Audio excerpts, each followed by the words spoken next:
My beloved love, I'm hearing your souls will not allow you to settle for mediocrity, and at times that actually brings in frustration to the physical human self.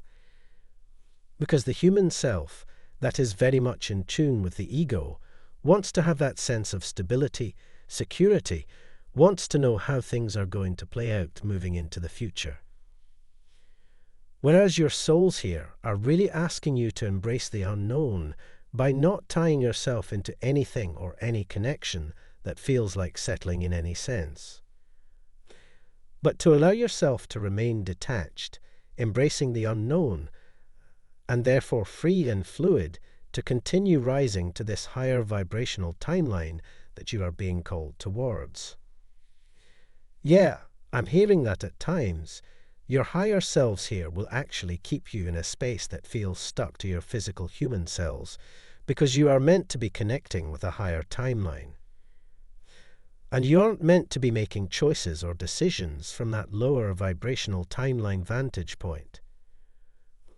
Now, as I speak of all this, I also feel the need to say, just because your higher selves here are working in collaboration to call you both up to a very high vibrational timeline does not necessarily mean that once you reach that timeline, the two of you have to be in a traditional romantic relationship or anything of that sort.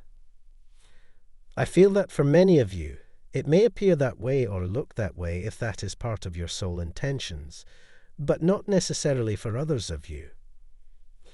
If that doesn't feel right or aligned for you, it may simply be that your higher selves here have a very deep soul contract to assist and support one another by not allowing the other to settle for mediocrity, to settle for lower vibrational timelines, but to continue rising to that best version of self, regardless of whether that means romantically being in a relationship with the other or not.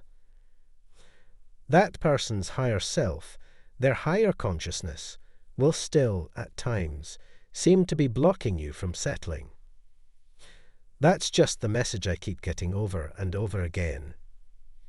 The key message here, as well as the energy, is very near, so know that if you have been experiencing that as the divine feminine, the masculine here has been experiencing that as well. Now, here we have the garden and the gate in the upright position.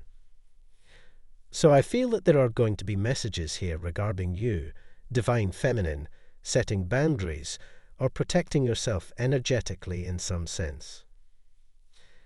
So I am going to be pulling some cards from the Moonology deck here. I also want to say that in the extended version of this reading on Patreon, I will be reading more deeply into the nature of your soul contract with this particular masculine, that for many of you, I really feel is a twin flame connection. So I will be reading into what those so-called terms of your soul contract with one another are, what the purpose of this connection is for both of you, as well as how it potentially might move forward into the future, futuristic timeline potentials for the both of you. From Divine Muscular. Type yes if you believe.